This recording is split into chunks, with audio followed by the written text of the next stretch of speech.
All right, I think I got all my platforms going and everything. What's up, everyone? Thanks for joining me. Chuck Grigsby. I'm in the building in the office here doing my thing, and I just wanted to just chop it up real quick and just really talk about some things that's on my mind, like many other people do via media and whatnot. Some of you guys know me as ex-professional athlete. Some people know me as a coach. Some people know me as an activist. Some people know me as someone who sits on the Human Relations, soon to be called Human Rights Commission, as a commissioner, doing some different things on behalf of the community. But I really want to get on here just as an individual and talk with you, just off the cuff for most of it, but really give you an idea.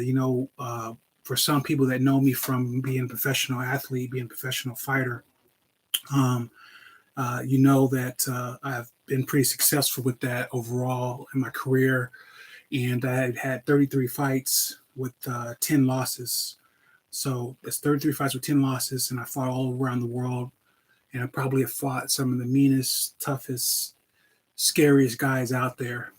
Guys who were in a situation where they had at least 8 weeks to train and prepare themselves to knock me out, submit me, or punch me until I gave up. So I did that 33 times. I'm very proud of my career. I lost, like I said, 10 times. So I feel pretty confident as a person when it comes to most things in life. Pretty confident in taking risks and doing certain things out here on the behalf of others and for my family when it comes to that. But with all that being said, I really want to talk to you about what I'm afraid of. And this is going to be a long video, so if you're not here to post up and hear me all the way out, it's not going to be worth your time. So you might as well check out right now. But I really want to talk to you about what I'm afraid of and why really, and just give you a story. I got a little story to tell you, and you'll see where I'm going with this here. Hopefully shortly. Um, let's just say I'm 43 years old. It's a hot summer day in July 17th, 2014. Um, I'm out here. I'm unarmed. I'm doing a little side hustle. Sell some cigarettes on the side. Just trying to make a buck. Several officers approach me, um, and they confront me about what I'm doing. And as I'm having this interaction, one of the officers comes up from behind and puts me in an illegal chokehold, a chokehold that is banned by the department, and um, brings me down to the ground. And my last words on this planet is, "I can't breathe." And what my family is left to deal with, as far as justice is concerned, is that none of the officers are indicted by the grand jury.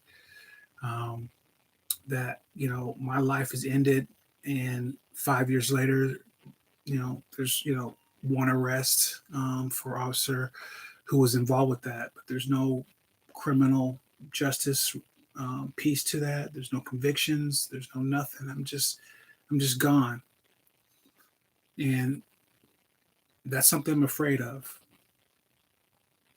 Bear with me here. I'm gonna keep going. I'm 18 years old. It's a hot summer day in August. It's August 9th, to be exact, 2014.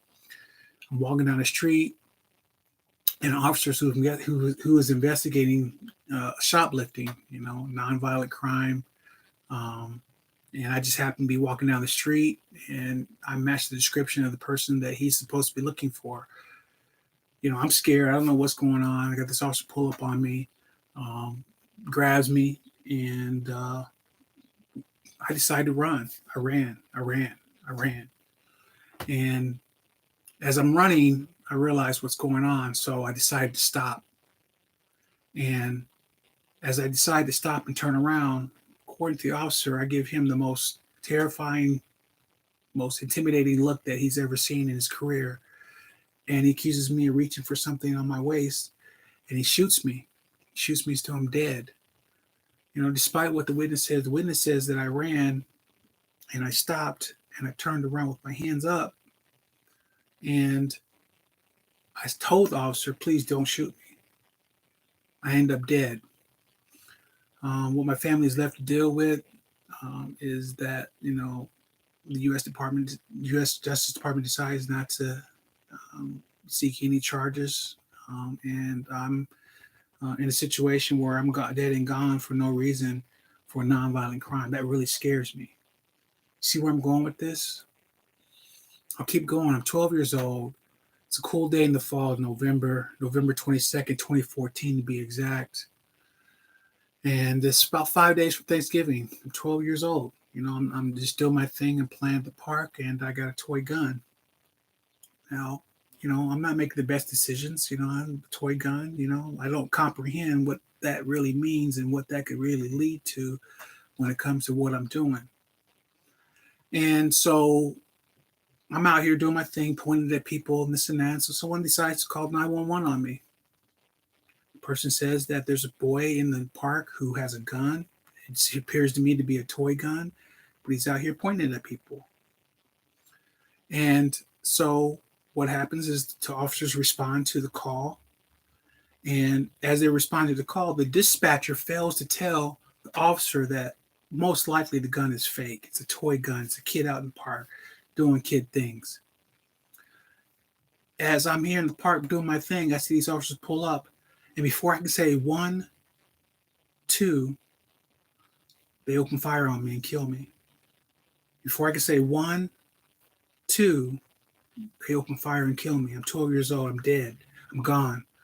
And this is because I was playing with a toy gun in the park, and it was not relayed to the dispatcher that it was a toy gun. So obviously when the 911 caller called in, it was pretty obvious to that person that the gun was a toy gun because he said that in the dispatch. But the officers got there in 1, 2 seconds of being there. They shot and killed me. Think about that. Both officers are involved. They're not indicted by a grand jury. One of the officers was fired 3 years later because he lied on his application. That's what my family has left to deal with as far as justice is concerned. That's where I'm at. That's why I'm afraid. I'll keep going. I'm 28 years old. It's a cool day in the fall, November 20th, 2014 to be exact. 7 days before Thanksgiving. I just got my hair braided. I'm with my girlfriend. She just, hooked me up. I'm feeling really good about myself. We're in our housing projects in the stairway. And these two officers happen to enter the stairway. And I'm not a suspect. I'm not armed. I'm just in the hallway at the time these officers happen to come in there. And for some unknown reason, one of the officers has a gun already pulled and drawn. And I end up dead. I wasn't committing a crime. I wasn't armed. They weren't looking for a suspect. But the result is I'm dead. There's no coming back.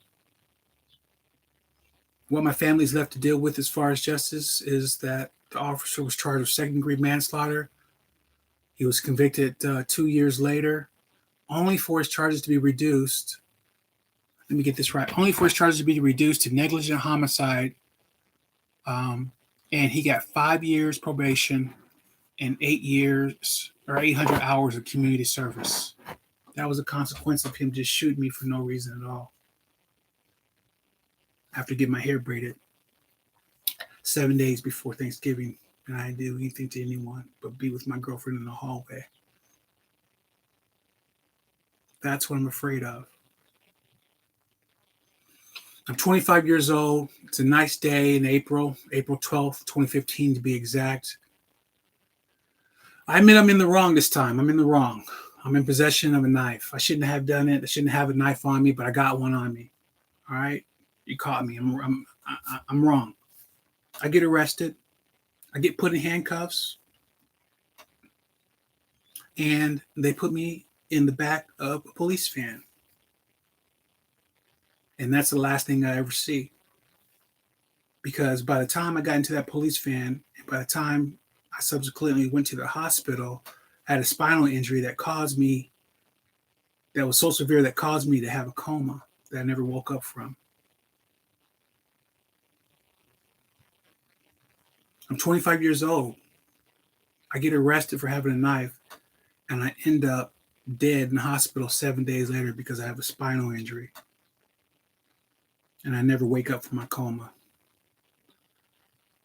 It's investigated. It's ruled actually as a homicide. Okay. Whatever happened to me, we don't know what happened. We don't know what's going on. But the coroner has ruled this as a homicide. All 6 officers that were involved with the charges are all dropped. The Justice Department decides not to investigate that, clears them. They're good to go. But my death is ruled a homicide.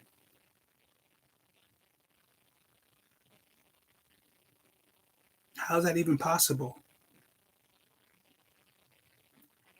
It's a hot day. I'm 32 years old. It's July 6th to be exact. I'm with my girlfriend and my 4-year-old daughter. And I'm driving my car, and I just happen to get pulled over by a police officer. That sucks, right? Like you get pulled over. All right. So he asks for my license and my registration, as well as, for some reason out of blue, he asked me if I have any firearms in the car. And I said yes, because I'm a proud, lawful gun owner who has a gun that is registered legally. And he says, don't reach for it. I tell him I'm not reaching for it, but I'm going to get my license that you asked for.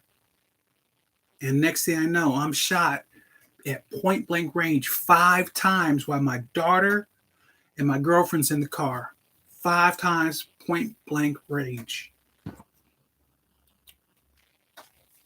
Because I got pulled over and I'm a registered gun owner. I'm not a suspect in crime. I'm not doing anything violent.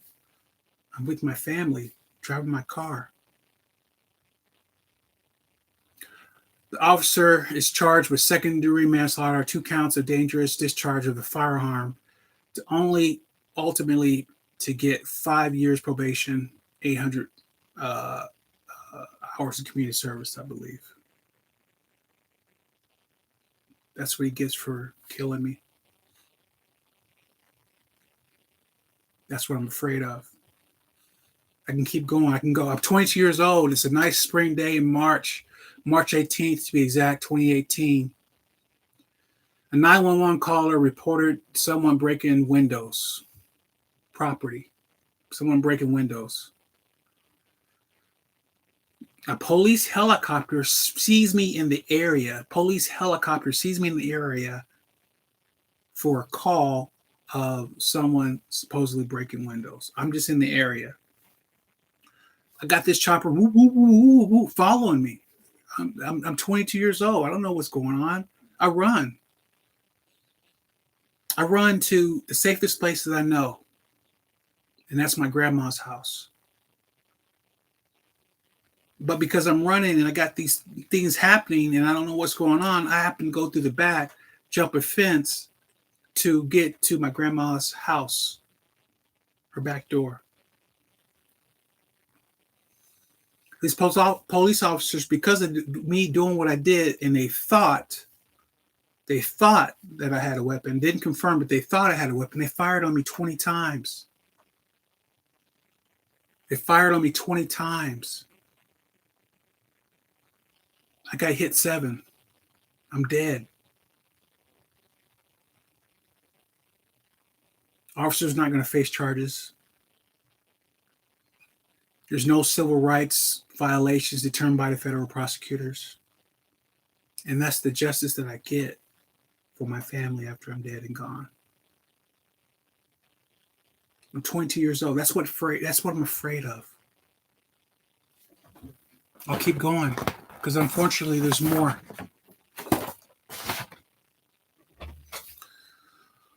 I'm 27 years old. It's a cool day in September 6th, 2018 to be exact, and I'm a successful accountant. I got a job. I don't do anything wrong. I'm a good citizen. I got a nice family. I make money. I'm successful. Spend a long day at work. I'm at home in my apartment, relaxing, chilling. As a matter of fact, I'm going to get me some ice cream, and I'm going to have some ice cream, and I'm going to eat that ice cream because I like to eat ice cream. And for some crazy reason, an officer comes into my apartment. Did you hear me? Comes into my apartment and shoots me dead. kills me. Comes into my apartment and kills me. You can talk about excuses, but all I know is I was eating ice cream and I'm dead. And because I'm dead, what my family is left to deal with, as far as justice is concerned, is 10 years and a manslaughter charge. How many of you guys' family members are only worth 10 years in prison? There's no amount of time that's worth in prison for a life, but how many family members do you think only deserve 10 years if they were murdered by the suspect? That's what my family has to deal with. It's a cool day in October. I'm 28 years old. It's October 12th to be exact, 2019. I'm playing video games with my 8-year-old nephew. It's 2:30 in the morning. It's late, dark outside, 2:30. And I hear this disturbance in my backyard of my own home, my house. So I exercise my rights. I have a registered gun. I'm a registered gun owner. I go, grab my gun. I go to the window of the backyard and I investigate. What's going on back here? There's a disturbance. It's 2:30 in the morning. I'm with my nephew. I got to protect my nephew, as well as myself, by the way, because it's my own backyard. There shouldn't be anything going on back there. What happens to end up, there were police in my backyard investigating a welfare check, I believe.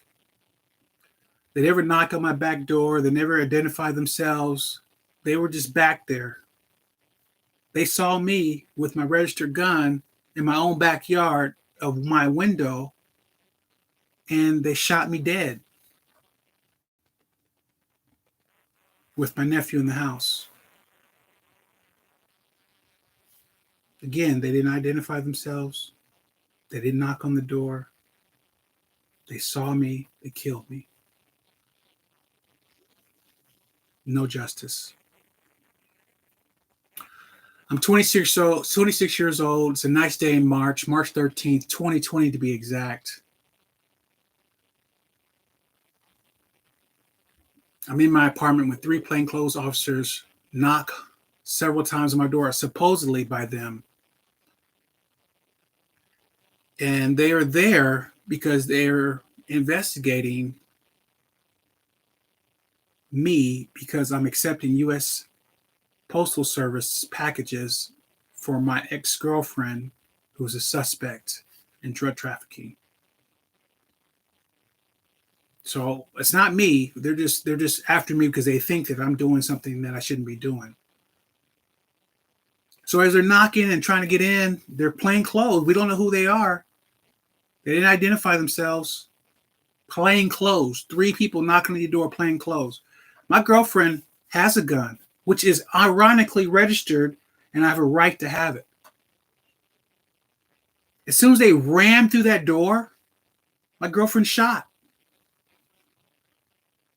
And I ended up dead because I got shot 8 times because they were recklessly shooting a weapon into my apartment. What's justice for my family? 3 officers are on administrative reassignment pending an investigation. And we know how typically these investigations go.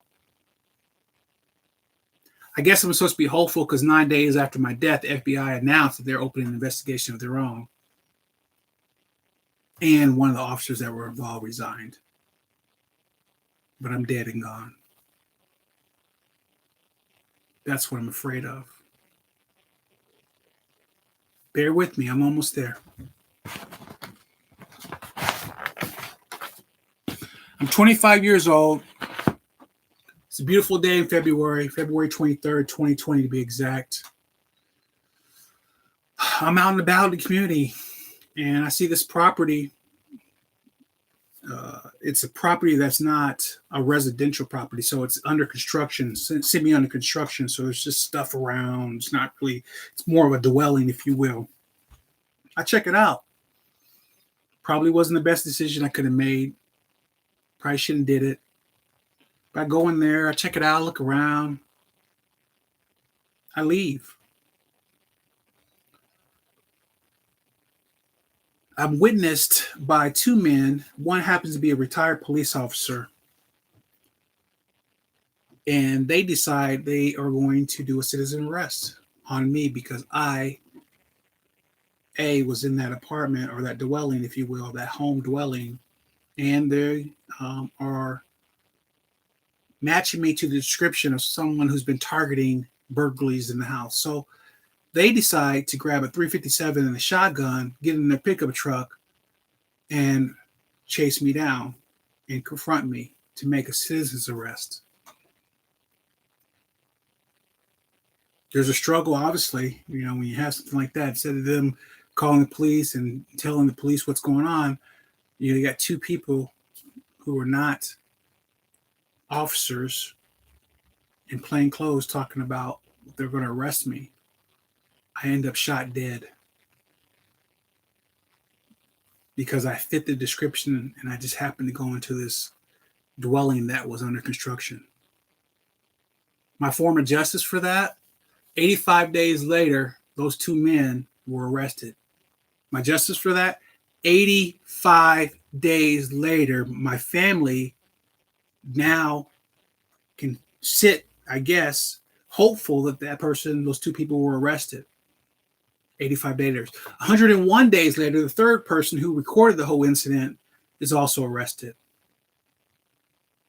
Investigation pending.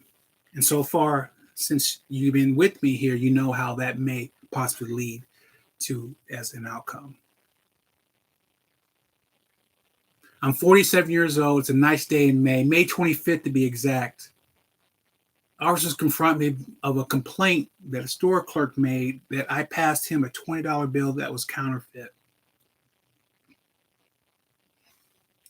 I was confronted by officers. I was handcuffed. I was ordered to sit down. They were transporting me to a patrol car to put me in it. Next thing I know, I'm face down on the ground with a knee to the back of my neck for 9 minutes, and I can't breathe. I'm begging for my life the whole time. I'm calling out to my mother who's already passed. And my last words on this earth before I was killed is I can't breathe. That's what I'm afraid of. Justice for my family at this point is the officer was fired. 4 days later, he was charged. 6 days later, all the officers that were involved with the incident were fired and arrested as well. That's what I'm afraid of. Who am I? I'm Eric Garner, Michael Brown, Akai Gurley, Tamir Rice, Freddie Gray, Philando Castile, Stephan Clark, Botham Jean. And that's not even everyone. That's not even all of them. I told you. I've been fighting all over the world. I'm not afraid of nothing and no one, nothing. I can do it all. I'm trained to be able to handle myself. But that's what I'm afraid of. There's the stories that I told you. And that's why police reform, police reconstruction of the departments, public safety needs to have that public safety back into its definition. I've been asked quite a bit, why are you doing this, man? Why is it important to you? What motivates you? Well, if you made it all the way through this video, you understand.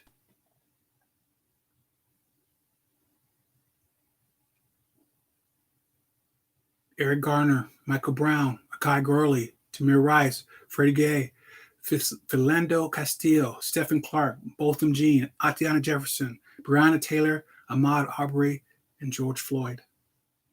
And that's not even all of them. That's what I'm afraid of. Thank you for your time, Chuck Grigsby. I hope this means something to you. I hope this focuses you on what's important. I know some of you were out there marching and screaming, posting things, posting pictures, speaking out, doing things when no one's looking, for the people who can't advocate for themselves. I hope this video gives you energy, gives you more momentum, refocus, because we got a lot of work to do. And I challenge you to what's next. Thank you. I'm out.